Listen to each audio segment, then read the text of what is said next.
우리는 어쩌다가 한 어린 시절에는 까마득한 미래 시대라고 하는 그 시대에 살게 됐습니다. 우리는 누구나 스마트폰을 들고 다니고 그리고 인터넷 통신을 거의 이것이 생활화되었습니다. 그러다 보니 우리에게는 이제는 거의 감당하기 힘든 짐이 지워져 버린 것이죠. 사실 100년 전에 자유민주주의라고 하는 것이 전 세계화된다 했을 때 어땠습니까? 사람들은 세상이 밝아졌다, 좋아졌다 그렇게 환영을 했죠. 그런데 돌이켜보면 아마도 지금까지 지난 100년은 좌충우돌의 기간이었다. 그렇게 이야기할 수 있습니다.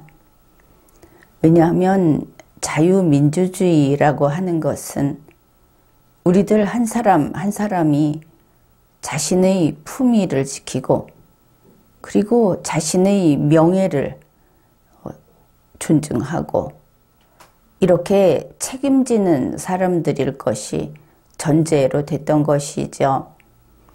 그런데 사람은 그 능력의 차이가 있듯이 바로 이와 같은 리걸 마인드, 또 좀 예전식으로 이야기를 하자면 하다못해 모럴이라고 하는 그 도덕감, 여기에 있어서 천차만별입니다. 바로 그것이 자유민주주의를 위기에 빠뜨린 주된 이유라고 하겠습니다. 그래서 그 속에서 우리는 교육에 힘을 썼죠. 아직까지 갈 길은 멀지만 그래도 자유민주주의만큼은 우리가 누려야 하겠다. 우리 모두가 리걸 마인드를 가지고 있는 그런 당당한 국민이 돼야 하겠다. 여기에 대해서는 이론이 없을 겁니다. 다들 찬성하죠. 그런데 그 문제도 무거운 우리에게 이제는 고도로 발달한 기술 문명이라는 것이 다가왔습니다. 4차 산업혁명이다 하는 이야기를 들었지만 대한민국에서는 그것이 그냥 일자리, 소위 그 생계를 유지하는데 어떤 영향을 미칠까? 돈 버는데 어떤 영향이 있을까? 주로 그런 관점에서 언급이 되곤 했습니다. 그런데 문제는 그것이 아닙니다. 이렇게 고도로 발달한 기술 문명에서는 심심치 않게 기술 독재가 나타난다 하는 것이죠. 과거식으로 쿠데타를 일으킨다든지 총칼로 위협을 한다든지 하는 것이 아니고 간단히 기술적으로 사람을 통제하고 기술적으로 선거를 왜곡시키고 여론을 조작하고 이런 시대가 온 겁니다. 그러면은 이 기술이 잘못인가? 그렇지는 않죠. 발달한 기술을 누리려면 그만큼 더 수준 높은 그런 민주주의 의식, 리걸 마인드, 그리고 모럴 의식이 있어야 하는 겁니다. 그런데 그렇지 못한 사람들 손에 기술이 들어가게 되면 기술은 반드시 악한 도구로 쓰이게 되는 것이죠. 국민이 그런 부분에 대해서 그저 순진한 소비자 수준에 머물게 되면은 악한 도구를 든 자들에게 영락없이 지배당하게 됩니다. 우리가 지금 그런 처지에 있습니다. 자유민주주의라고 하는 것이 어느 특정 세력이 단지 그들이 나빠서 그것이 위협받는 것만이 아니고 우리가 이 시스템을 제대로 관리하고 지키지 않으면 안 되는 바로 거기에 우리의 부족함이 있어서 지금과 같은 위기가 온 것이다. 그렇게 볼 수 있겠습니다.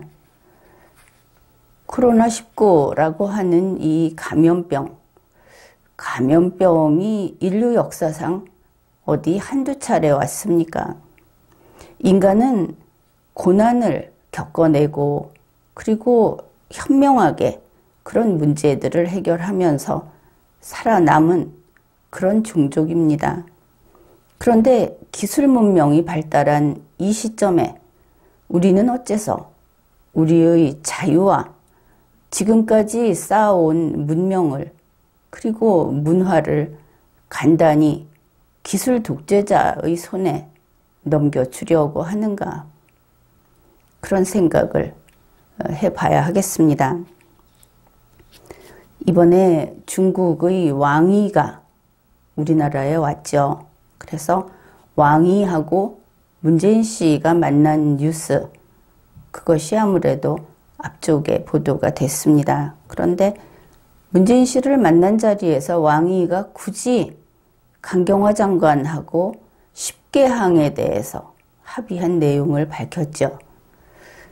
그런데 이 10개항의 합의라는 것은 국내에서는 별로 주목받지 못했던 그런 뉴스였습니다. 그런데 여기에 중요한 내용들이 있는 것이죠. 우선 이제 이번 일 때문에 중국 외교부, 중국 인민일보를 통해서 그 외교부의 내용들, 그 브리핑 내용을 살펴보면은, 보도된 내용을 살펴보면은, 중국 시진핑이 미국 대선의 결과가 이제 트럼프 대통령이 재선에는 좀 힘들 것 같다. 이렇게 평가를 하고, 이제 중국이 세계 패권의 재도전 선언을 했다. 이제 그런 것들이 나와 있습니다. 여기에 대한 평가는 일본 언론의 평가도 있고, 또 다른 나라에서도 이런 미국의 대선이 중국 시진핑이 다시 나와서 세계를 노리는 그런 기회가 됐다.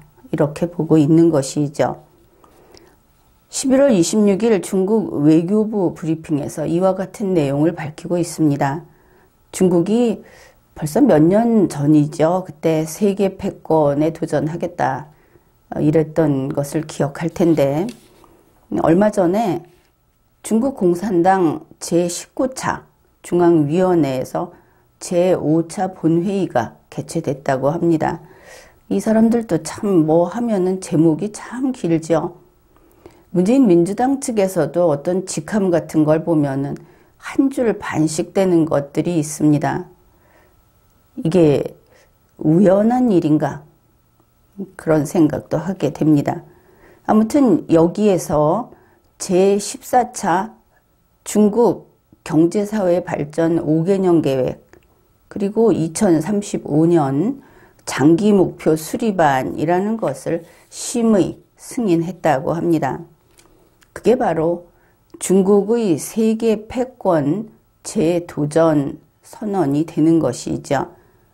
그래서 중국이 이 현대 사회주의 국가의 종주국으로서 그런 어떤 새로운 여정을 전면적으로 이제 출발한다. 그러니까 재출발하는 것이 되겠죠. 당분간 얼마 동안 좀 머뭇거렸으니까. 이제 이와 같은 것이 나왔습니다. 이제 이 중국의 세계 패권 재도전이라고 하는 것은 앞으로 우리가 가까운 시일에 세계가 소용돌이치는 그런 환경 속에 처하게 될 가능성이 매우 높다. 이렇게 볼 수 있는 그런 정보가 되겠습니다. 이제 이런 중국의 분위기, 그것을 이제 참고로 하고, 왕이하고 강경화가 10가지 합의를 했다. 그 중에 한 가지가 이렇습니다. 한국과 중국의 관계에 대한 미래발전위원회, 이것을 만들겠다 하는 것이죠. 2022년부터 앞으로 30년간 한중 관계 발전을 위한 청사진으로서 이걸 만들겠다. 그러면 최소한 2032년까지 간다는 것이죠. 앞에서 중국이 2035년까지 소정의 장기 목표를 수립해 놓고 있는데 그동안 30년을 같이 가겠다 하는 겁니다. 이게 어느 방향으로 가려는 것인지 나름대로 판단이 설 겁니다. 그 다음에 이제 또 합의한 것이 코로나19가 이제 지금은 주가 되겠죠. 아무튼 전염병 방지 협력을 계속 강화하고 공동 예방 및 공동 통제를 강화하며 빠른 채널의 적용 범위를 개선하고 이건 신속 채널 이렇게도 얘기를 할 수 있고 게다가 점진적으로 확대한다. 동북아시아의 보건 전염병 협력 체제 구축을 추진한다. 이게 이제 합의 사항 중에 한 가지입니다. 근데 여기에서 전염병 코로나19 방지 협력을 계속 강화한다. 계속 강화한다. 그러면 코로나19라고 하는 것은 잠들지 않을 것을 이 사람들은 전제로 한다. 이것을 알 수 있죠. 그 다음에 여기에서 강화 연방연공이라는 말이 있습니다. 이 연방연공이라는 것이 공동 예방 및 공동 통제 조치인데 그러면 이게 무슨 뜻인가? 중국을 떠나서 보더라도 중국에서는 실제 그렇게 하기도 했지만 이게 집단으로 통제를 하고 집단으로 검사를 하고 집단으로 투약을 하고 이제 치료제가 나온다고 하면 집단으로 주사를 하고 또 항체 같은 것을 집단으로 채집을 하고 이와 같은 사람을 어느 지역에 넣어놓고 그 지역을 집단으로 관리하는 방식으로서 결국 이걸 통해서 뭐를 하겠다는 것이냐 하면은 지역이 책임을 지고 자기 지역 내에서는 이 코로나19 100% 통제를 목표로 한다. 이렇게 중국에서는 각지에서 이런 것들이 발표되고 있습니다. 그러니까 이번에 강경화하고 왕이가 10가지 사항 합의한 것 중에 한 가지가 이 집단으로 예방하고 통제한다라는 게 들어있다는 것이죠. 중국의 경우에 어떻게 하고 있느냐? 지역마다 이것을 이제 발표하고 시스템을 만들어서 공무원들이 이것을 집행을 하는데 조기 발견을 원칙으로 합니다. 그러니까 미리 사람을 계속 살피고 조사하고 스캔한다. 이렇게 보면 되겠죠.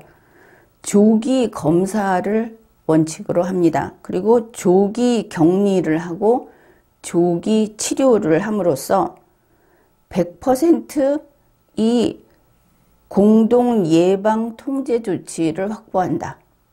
이런 원칙이 수립되어 있습니다. 그렇게 하면은 이제 전염병 확산 위험은 최소화할 수 있다. 이런 것이죠. 그래서 뭐를 하느냐? 물론 중국의 지방이라는 것은 땅이 우리보다 훨씬 넓죠. 근데 우리나라에서 이것을 약속을 했다는 것은 우리나라 지자체별로 이런 것을 하지 않을까? 이렇게 짐작을 해볼 수 있겠습니다. 어떻게 하느냐? 각 지방에서 지방별로 개인정보를 조사해서 미리 축적해 놓고 그 다음에 핵산 검사, PCR 검사 같은 것을 얘기하는 것 같은데 이것도 해놓고 격리 통제, 그거 이외에 필요한 모든 조치를 계속 상시적으로 시행을 해야 한다. 이렇게 돼 있습니다. 이게 비용이 많이 들어갈 것 같은데 사람들을 완전 통제하에 둘 수 있다는 걸 생각하면 비용이 문제가 안 된다는 것이죠. 그 다음에 PCR 검사 이런 거 하고 원칙적으로 모임하고 저녁에 하는 파티는 금지한다. 이거 보면 우리나라도 비슷한 조치들이 지금 행해지고 있다는 것을 알 수 있을 겁니다.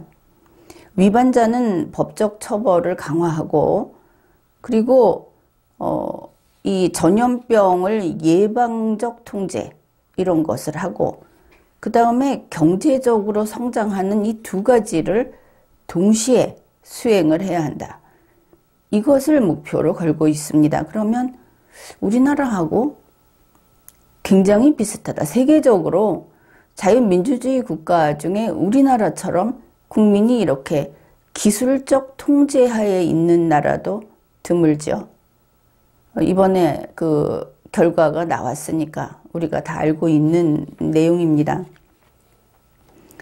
그러면은 10가지 합의사항 중에 하나가 바로 이런 것이었고, 그리고 우리나라에서 실제로 이런 것들을 우리가 보고 이 통제하에 관리되고 있다. 지켜야 하니까. 마스크를 쓰는 것도 정확한 기준을 주지 않죠. 어떤 경우에는 써야 한다는 걸 정확히 주면 되는데 그게 아니고 전면적으로 쓰는 것을 원칙으로 하고 예외적으로 이럴 때는 안 써도 된다. 거꾸로 통제 중심 예외적 면제 이런 방식을 쓰고 있습니다. 이것은 상당히 잘못된 것이고 이미 상당히 위험한 상태에 들어와 있다. 이렇게 볼 수 있겠죠. 방법론적으로 잘못됐다. 그런데 11월 30일 정은경 질병관리청장은 이렇게 말을 했습니다. 앞으로 1주 내지 2주 후에 코로나 감염자가 얼마나 생길지를 단순 계산을 해보면 매일 700명에서 1000명 정도가 발생할 수 있다. 그래서 사람과 사람이 만나지 마라. 그렇게 해야 지역사회에 만연해 있는 코로나가 전염되는 그 연결고리를 차단할 수 있다. 사람들을 집안에 가두는 겁니다. 실제로는. 그러면 질병관리청장이 실제로 어느 지역에 이 바이러스가 어느 정도 있다고 파악을 한 것인지 우리에게 그런 거 얘기 안 하죠. 그러면서 올 연말에는 같이 생활하는 가족 이외에는 만나지 마라. 이렇게 이야기를 했습니다. 그러니 국민으로서는 그렇게 무작정 통제를 하지 마라. 지난 3월부터 정말 잘했다고 내세운 그 K방역은 어디로 가고 이제 와서 국민을 다시 협박하는 거냐. 국민들은 이런 불만이 가득 쌓여 있습니다. 그동안 잘했다고 상은 상대로 다 받아먹었죠. 그래서 정은경 씨가 질병관리청장이 되고 질병관리청이라는 것까지 만들지 않았습니까? 그런데 이제 와서 정은경 씨 하는 소리가 그냥 꼼짝 마라. 하루 1000명까지 생길 수 있다. 마치 3월, 4월, 5월, 6월 계속 딴 데 있다 온 사람처럼 이야기를 합니다. 그러면 어떻게 하느냐 이럴지 모르겠지만 바로 이 사람들이 전문가 아닙니까? 논문도 내서 논문까지 해외에 발표하지 않았습니까? 그러면 뭐를 알아냈고 어떻게 하면 되는지가 없이 그냥 때때로 지금에 와서 다시 늘어나는 게 8.15 집회 때문이다. 이런 아주 비과학적인 소리나 하고 신뢰를 잃은 것이죠.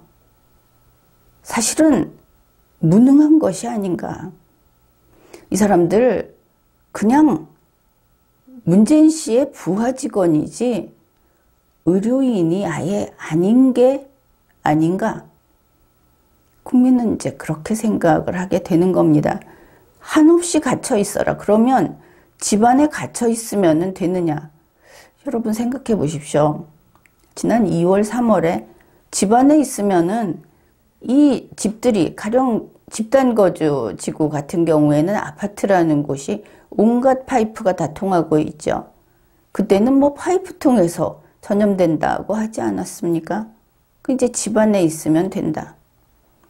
그리고 학원에 가지 마라 하면서 어디 모여서 뭐 노래도 부르지 말고 뭐 기술도 배우지 말고 하라면서 수능 학원은 가도 된다. 굉장히 비과학적이죠. 커피숍에서 커피는 안에서 마시면 안 된다고 하면서 음식점은 된다고 합니다. 역시 비과학적이죠. 그러면 왜 이렇게 통제를 하는가? 혹시 통제가 의료적인 통제가 아니었던 것인가? 이제 우리 국민으로서는 의문이 가득합니다.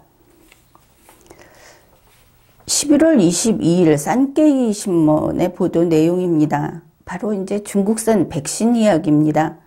우리 백신은 아직 안 나왔죠. 시진핑이 G20에서 이런 이야기를 했습니다. 이제는 코로나 바이러스가 일상화됐다. 문재인 씨한테서도 자주 듣던 이야기입니다. 이제 코로나 바이러스의 일상화, 뉴노멀, 뭐 포스트 코로나 시대, 이런 뭐 이상한 말들 우리 다 들어서 알고 있습니다. 그래서 그런 상태에서 세계 경제 회복을 위해서 노력해야 한다. 왠지 시진핑이 즐거워하는 느낌이 들죠. 시진핑 이런 이야기를 합니다. 중국에서 지금 이 코로나 백신이 최종 임상시험에 들어있다.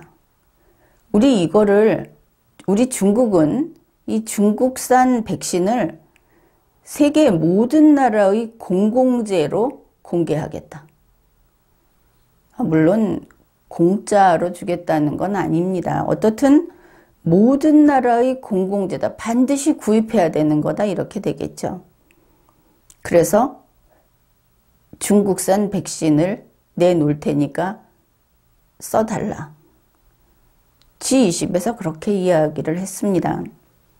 그러면 중국하고 강경화 장관이 아까와 같은 그런 10개항 약속을 하는데 첫 번째에 바로 이 코로나 전염병 확산 방지와 예방 이게 들어 있었습니다.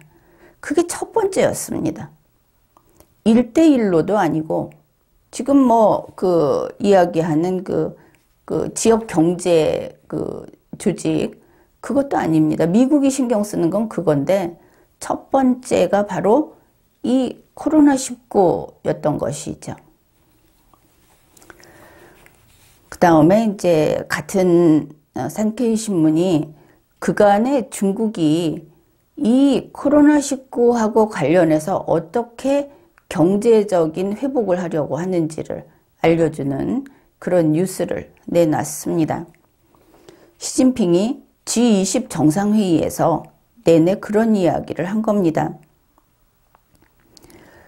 중국의 독자적인 건강관리 시스템이라는 것이 있는데 이거를 국제적으로 보급하겠다. 첫째는 만만한 동아시아 쪽이 되겠죠. 그래서 지금 중국이 공을 들이고 있는 곳이 아세안입니다. 거기에 하나 덧붙여진 게 우리 한국이다. 그걸 알 수 있죠. 중국 독자적인 건강관리 시스템. 이게 좀 문제가 있습니다. 이게 뭐냐 하면은 모바일 앱 헬스 코드라고 하는 겁니다. 그래서 여기에 PCR 검사 결과, 그리고 우리가 보통 QR코드라고 알고 있는 그런 이동 기록, 이 사람이 돌아다닌 그 이동 기록 전부 이걸 바탕으로 해서 휴대전화에 각 개인의 지금 코로나19 정도 이거를 표시를 하는 겁니다. 그런데 앞으로 다른 감염병이 있으면 다른 것도 같이 표시를 한다는 거죠. 그게 바로 모바일 앱 헬스코드. 근데 이거를 다 쓰자. 이렇게 이야기를 한 겁니다. 그러면 중국과의 어떤 거래 관계라든지 외교 관계라든지 하는 것 때문에 당당하게 자국민을 지키지 못하는 나라일수록 먼저 이거를 쓰겠다고 그 복종하는 뜻에서 받아들이겠죠. 이제 그러면은 중국의 이 헬스코드가 뭐냐? 이게 중국에서는 대중교통을 이용하거나 공공시설에 들어갈 때 반드시 필요한 것이라고 합니다. 그러면서 그 얘기까지 하면서 시진핑이 모든 나라가 여기에 참여해서 이걸 쓰기 바란다. 이렇게 이야기를 한 겁니다. 그런데 일본 산케이 신문이 여기에 이제 논평을 하나 한 것이 정부 당국이 국민 한 사람 한 사람의 그 개인정보를 중앙에서 일괄해서 관리를 하는 이러한 시스템은 아무래도 선진국에서는 강력하게 거부할 가능성이 높다고 했는데 우리는 어떻습니까? 지금 우리는 선진국은커녕 뭐 애초에 선진국도 아니었지만 거기에다가 문화국가라고 할 수도 없는 실정입니다. 법치가 무너져 가고 있고 그리고 요즘 뉴스를 봐서 알듯이 분명히 법이 있는데 그 법이 아니라고 하는 문재인 민주당 정권 하에 있다는 것이죠. 그러면은 이 헬스코드라는 거 또 들여온다 하면 여론조사 하면은 찬성하는 사람들이 반 넘는다. 이래서 채택하지 않겠습니까? 아니면 위원회 사람들 뽑아갖고 했더니 위원회에서 찬성했다. 그래서 헬스코드 들여오지 않겠습니까? 어떤 생각으로 들여오느냐 하면은 나 말고 다른 사람은 다 감염자나 불결한 사람이기 때문에 이거 들여오면 내가 보호받을 거다. 이렇게 되면 사실 개인의 자유는 없어지는 것이죠. 특히 정치적 자유는 없어지는 겁니다. 만일 이렇게 되면 비판하는 국민은 설 자리를 잃고 그리고 모든 공공시설로부터 문 앞에서 쫓겨나는 일을 겪게 됩니다. 이제 그 이야기도 뉴스를 가지고 해보겠습니다. 이제 우리는 까마득히 잊고 있었는데 중국은 일단 외국에서 들어갈 때 항공편, 비행기에 타려면은 이 스마트폰에 녹색 건강 코드를 보여줘야만 탈 수 있다고 합니다. 이게 색깔로 표시가 된답니다. 그래서 이것이 이제 건강 코드 앱이라고 해서 위챗이라고 들어봤을 겁니다. 그 위챗을 내려받아서 거기에 개인 식별 정보하고 건강을 나타내는 이 색깔 코드, 이걸 보여줘야만 탈 수 있다는 것이죠. 그래갖고 이 색깔을 기반으로 해서 녹색은 이제 괜찮다, 자유롭게 다닐 수 있다 하는 거고, 빨간 코드가 있으면 무조건 14일 동안 격리가 된답니다. 그런데 이게 문제가 뭐냐면은 뭐 일반적으로 오작동한다는 얘기는 하죠. 근데 그게 아니고도 이 빨간 코드가 코로나19의 확진을 의미하지 않는다는 데 문제가 있습니다. 뭐 체온이 얼마 이상이라든지 자기들의 그 몇 가지 인식하는 그런 그 인식 데이터가 있어서 그걸 가지고 이 색깔이 발부가 된다는 것이죠. 중국에 있는 그 도시 상당수에서 이 녹색 코드가 없는 사람들은 일단 버스나 지하철 이런 거 탈 수 없고 공공장소에 들어갈 수 없습니다. 이게 보통 문제가 아닌 거죠. 이게 이제 언제 시작이 됐느냐 하면은 2020년 4월 29일 중국 규제당국이 국가지침을 발표했답니다. 개인의 건강정보를 수집하고 처리하고 사용하는 사항을 지정하는 건강코드 앱에 대한 지침. 우리나라도 이런 앱에 대한 지침 같은 것은 아주 가볍게 발표를 하죠. 뭐가 얼마나 나와 있는지 모릅니다. 그런데 거기에 당연히 이런 건강코드는 암호화해야 된다. 다른 사람이 알아볼 수 없게 해야 되고 개인의 콘텐츠는 기밀을 유지해 줘야 된다고 들어는 있답니다. 그런데 지적하는 것이 이 지침에 그 내용이 있는 게 법적 효력이 없답니다. 원래 지침이라는 것이 그냥 행정명령 수준으로 그렇게 갈 수 있죠. 대통령의 행정명령이 아니고 행정지침으로서. 그래서 그냥 공무원이 집행하는 데 써버리는 거죠. 그러면은 국민들은 바로 자기들하고 마주치는 사람들이 경찰이니까, 순경이니까 시키는 대로 한다는 겁니다. 이게 무슨 법원에서 잘잘못을 따지고 이런 문제가 아니고 생활에서는 몽둥이 든 사람이 왕이다 하는 얘기처럼 그냥 집행돼 버리니까 줄 서라면 줄 서고 잡아가면 잡혀가고. 그런데 이게 꼭 남의 일인가? 우리가 이런 걱정까지 하게 됐습니다. 이제 지적하는 것이 그렇습니다. 누가 녹색 건강 코드를 할당받을 것인지 하는 기준이 불명확하다. 그래서 미국의 경우에 이 중국 영사관에서 제공한 그 정보를 갖다가 밝혀놨는데 이 코드를 얻으려면 이미 지난 14일 동안 모든 데이터를 내라 하는 그 요구사항을 충족시켜야 되고 그 다음에 이제 다시 체온이 어느 정도 이하여야 되고 뭐 이런 것들. 그 다음에 지난 그 14일 동안의 이동 경로를 봤을 때 그 속에 확진자가 있었다고 한다면은 그러면은 바로 레드 코드로 간다는 겁니다. 아무튼 이런 뉴스가 있습니다.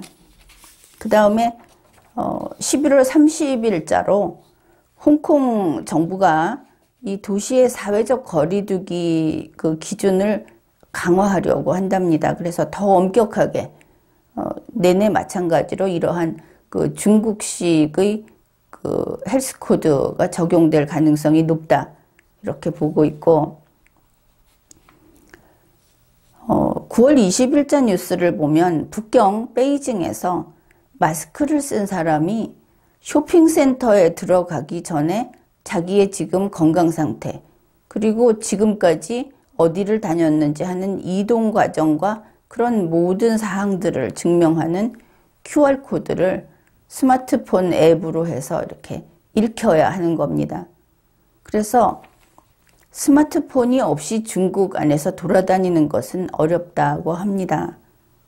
이제 문제는 중국의 노인 인구는 이제 집단적으로 차별을 받게 된다 하는 것이죠. 심지어 집으로 돌아가려고 할 때, 또 대중교통을 이용하려고 할 때 이 디지털 건강 코드를 제시하지 못하면 거기에서 잡혀가는 일이 생기는 겁니다. 그 집으로 가지도 못하고 이 자료들을 보면은 하얼빈에서 한 노인이 스마트폰이 없어서 버스에서 경찰관에게 잡혀갔다는 겁니다. 버스를 타려고 했다가 건강코드를 제시하지 못했기 때문에.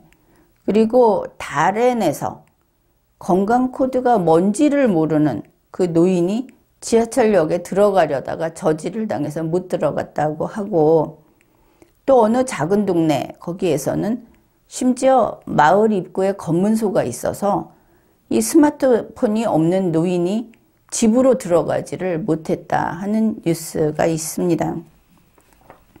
미국의 더 디플로맷이라고 하는 매체에서 보도한 내용 중에 이런 게 있습니다.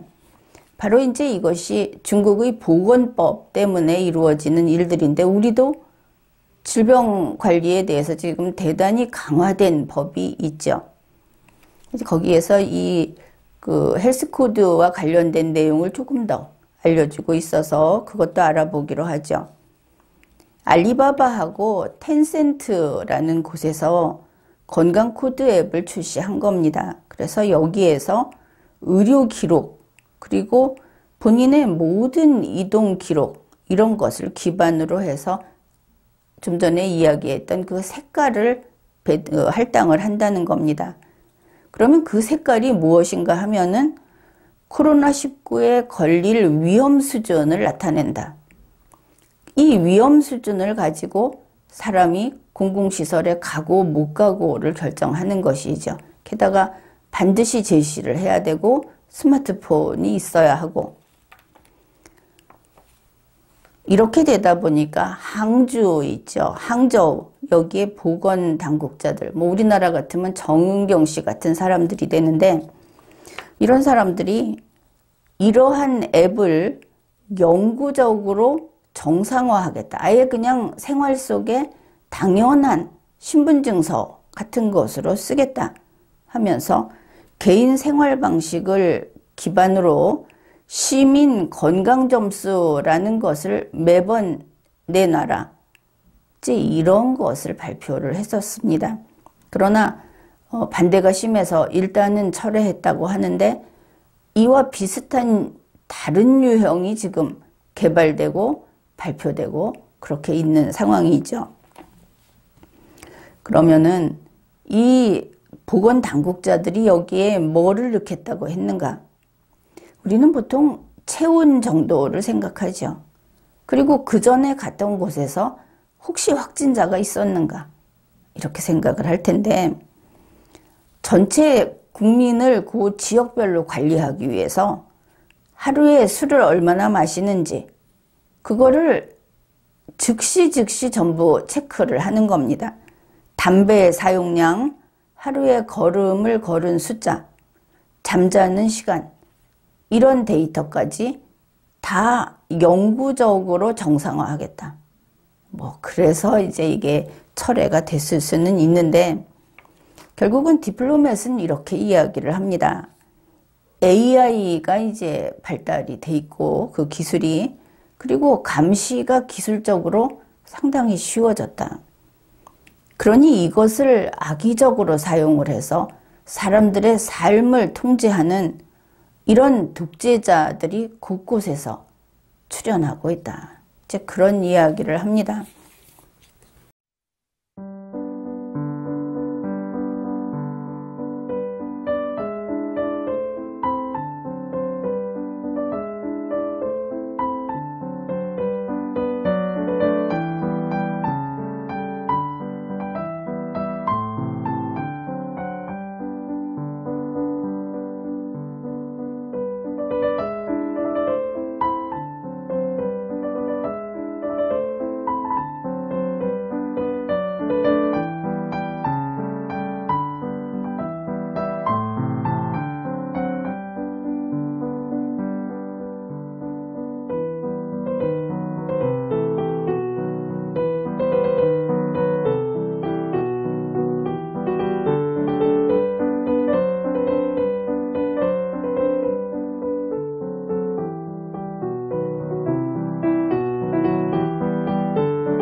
이러한 뉴스들하고 관련이 있는 그런 내용으로 여러분 스마트시티라고 들어봤죠? 문재인 씨가 부산에 가서 부산 스마트시티 만들겠다. 또 뭐 다른 곳곳에 가서 그런 이야기를 했습니다. 우선은 그랬죠. 우선 시범적으로 한 3군데 정도 하고 나중에는 또 제대로 하겠다. 그래서 어떻게 생각을 했습니까? 스마트시티면은 기껏해야 전기자동차를 좀 싸게 보조금을 받아서 쓸 수 있고 뭐 수소차 같은 거를 좀 쓰기 쉽게 해준다든지 또 미세먼지 같은 거 다른 환경 문제를 좀 집중 케어를 하는 관리를 해주는 그런 곳이다. 이렇게 생각을 했을 겁니다. 5G 광고도 굉장히 많이 했죠. 그런데 이제 우리는 그 스마트시티라는 것이 중국판 스마트시티, 그게 무엇인가? 이것을 알게 됐습니다. 결국 문재인 씨는 중국판 밖으로 못 나가죠. 그냥 그 안에 있는 정도다 생각하면 될 겁니다. 그래서 이게 우리가 뉴스에서 봤던 저런 일들이 왜 생길까 하는 것들이 뒤에서 쭉 연결이 되는 겁니다. 중국의 그 스마트시티라고 하는 그걸 목표로 하는 주요 도시에서는 지금 목표가 그 사람들의 건강 그리고 서비스 프로그램을 다 온라인으로 이전하는 것을 주요 과업으로 하고 있습니다. 그러니까 이번에 코로나19가 이게 이제 팬데믹으로 된 이런 상황에서 알리바바가 모바일 결제 플랫폼 그 알리페이라는 것을 만들었는데 여기에 의료 코드 앱에다가 원격 진료 예약 기능을 재빨리 추가해 버린 것이죠. 여러분도 그 전국 지역마다 뭐 무슨 페이, 박원순 씨가 그걸 했던가요? 그리고 지역 화폐, 지역 플랫폼 이런 거 지금 많이 듣고 있을 겁니다. 그게 단지 치킨 배달만 하고 있지 않다는 것이죠. 그래가지고 이 알리바바의 경우에는 각 지역 주민들이 의료보험 카드 대신에 의료 코드 앱을 가지고 이제 온라인 예약을 할 수 있게 뭐 일단은 그냥 편리하게 해준다고 했는데 단지 그것만은 아니다 하는 것이죠. 그 다음에 IT 회사인 플라이테크라는 곳에서는 의사가 이제 처방을 하면서 그 음성 인식 프로그램을 깔아가지고 여기부터 문제입니다. 의사가 처방을 하면 이걸 가지고 정부의 업무, 정부가 이 의료 관리를 하는 체계가 있죠. 이걸 추가 통합을 해버린 거죠. 그러면 어떻게 엮여갈지 알 수 있겠죠. 그 다음에 이제 텐센트 그룹의 그 부사장이라는 사람이 이런 이야기를 한 겁니다. 건강 코드 앱이라고 하는 것이 추적이 가능하다는 특성이 있다. 그래서 미래사회 거버넌스에 아주 혁신적인 솔루션을 제공할 수 있다. 거버넌스라는 얘기도 많이 들어봤을 겁니다. 결국 이게 스마트 시티다. 그러면 아주 도덕 수준이 높고 또 정직하고 법체계에 순응하는 이런 사람들이 이걸 관리하게 된다면 좋은 기술이겠죠. 그런데 그렇지 않으면 이게 악의 도구다. 그렇게 볼 수 있을 겁니다. 우리나라에서 그 공공의료 그거 가지고 이미 한바탕 대립을 벌이고 이제 결과가 뭐 어느 정도는 의사 쪽이 밀리는 거로 돼 있죠. 그런데 이게 단지 의료인의 밥그릇이 아니다 하는 겁니다. 국민의 생체 시스템, 국민을 전면적으로 이렇게 통제하는 기술 독재의 시작이다. 물론 정부가 좋은 목적을 앞에 내놓을 겁니다.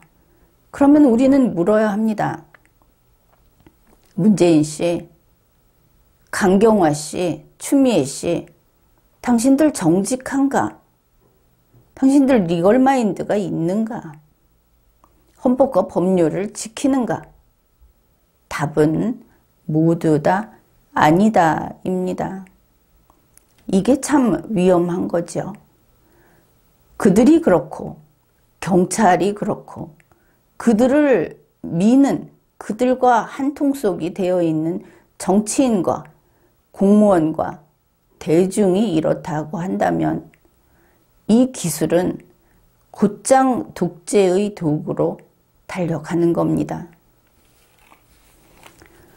이번에 왕이하고 강경화가 10가지 합의를 했다. 그 중에 물론 이것은 중국 외교부 브리핑 중국어 원문에서 가져왔습니다. 왜냐하면 국내 연합뉴스는 이걸 보도하는데 정말 한 4글자, 7글자로 밖에 보도를 하고 있지 않아서 그래서 이거를 갖고 왔습니다. 한국과 중국의 외교 안보에 관하여 2+2 대화를 시작하고 해양 문제에 대한 대화를 시작하며 외교 안보에 대한 상호 신뢰를 높이고 해양 문제에 대한 협력을 촉진하기 위하여 한국과 중국의 외교 기관 사이에 새로운 차원의 전략적 대화를 진행한다. 그러면 대부분 국민은 나 몰라라 할 겁니다. 아, 이거 혹시 서해에서 뭐 조기잡이, 뭐 물고기잡이 이런 문제인가?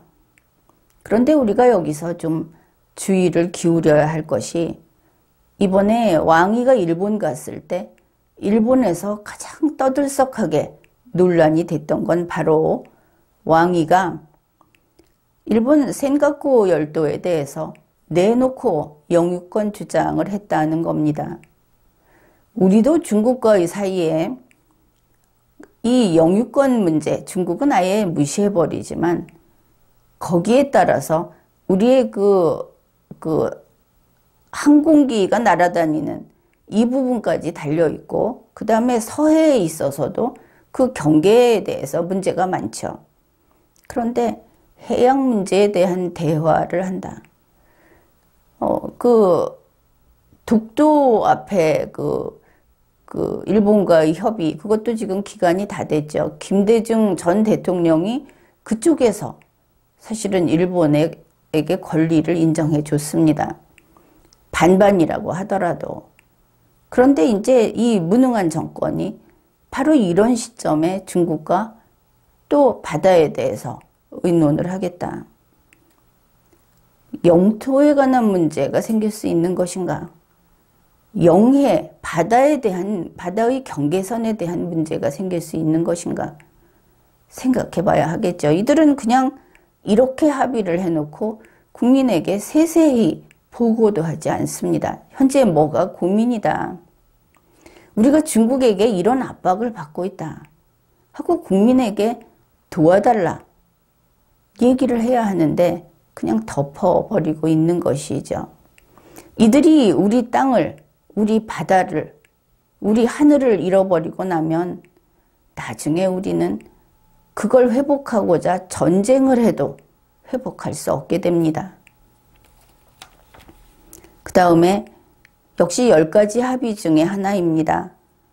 1대1로 이니셔티브와 한국의 국가 발전 전략의 통합을 가속화한다. 지금 한국의 국가 발전 전략은 문재인 씨가 이야기한 한국판 뉴딜이 되겠죠. 현재로서는 그게 가장 크죠. 그런데 이제 그 통합을 가속화하겠다.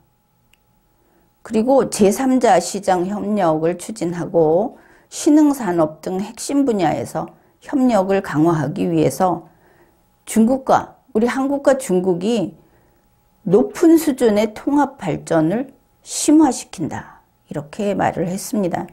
이 한국판 뉴딜이라고 하는 것은 사실은 굉장히 우리가 위험하다 할 정도의 그 암흑덩어리다 이렇게 봐야 하는데, 일단은 중국하고 접합점이 생겼다 하는 부분이 있죠.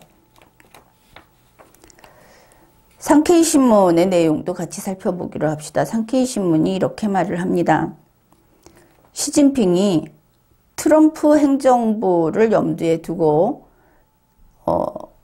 자국주의, 자국우선주의, 보호주의 이런 걸 비판을 한 다음에 포스트 코로나의 국제질서, 여기에 있어서 그 다자간 무역 체계를 확고히 하고 자유무역을 추진해야 한다. 여기서 조심할 것은 이 자유무역이 아닙니다. 다자간 무역 체제라고 하는 것이 우리가 생각하는 그런 것이 아닙니다. 중국판 그 화법이다 하는 것을 고려해야 하고, 여기에서 이제 중요한 이야기가 나옵니다. 중국이 현재 지금 미국의 달러화처럼 세계의 돈, 세계 통화로 만들고자 하는 것이 디지털 위안화라는 겁니다. 디지털 위안화가 중국의 돈이죠. 이걸 이제 곧 실용화를 한답니다.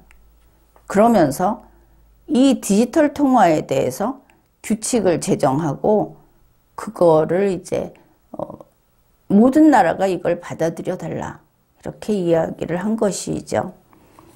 그러면은 이번에 10가지 합의를 하면서 군데군데 뒤에 숨어 있는 것이 절대로 넘어가서 안 되는 것들이 그 속에 들어가 있는 것인가. 국내에서는 무슨 추미애 법무부 장관이 나와서 그냥 쓸데없이 난동을 벌이는 가운데 이런 일이 조용히 뒤에서 벌어져 버린 것을 알 수 있습니다.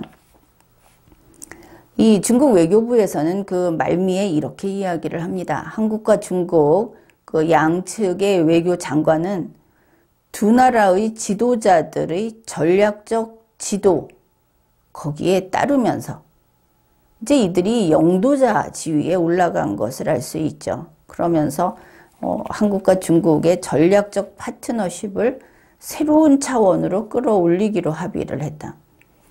그래서 2022년부터 30년간 중국과 같이 간다. 지금 그 한국판 뉴딜이라고 하는 것이 그 속에 사회주의 세계 건설이라는 것이 들어있죠. 여러 가지 각 그 지방에서 내놓은 것들, 그 지방자치단체의 그 회의록, 그 연구 결과 이런 걸 찾아보게 되면 분명히 그 방향은 사회주의 완성으로 향하고 있습니다.